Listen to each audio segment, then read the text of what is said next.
Here's a pretty common scenario. You have a big folder on Dropbox, Google Drive, or whatever, and you need to download it to an external drive. The problem is that your computer's internal drive doesn't have enough space to sync the folder, and you can't get it directly to the external drive by using your desktop plugin. You have two options. Either log into Dropbox through your browser and download the files from there, choosing an external drive as the destination. But the problem is that browser downloads tend to be pretty unstable, and if you're downloading anything slightly larger, it's usually guaranteed to fail before the download completes. The best way to handle this is by using a third-party application like Cyberduck.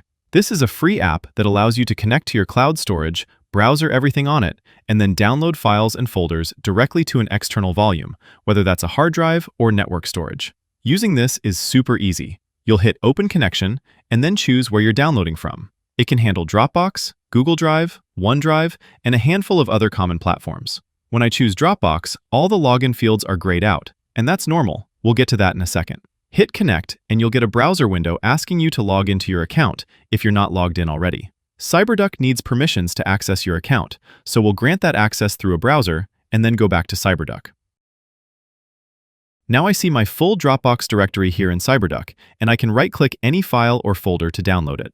I can choose any of my external drives as the destination, and you can download directly to a server as well if you're connected to one.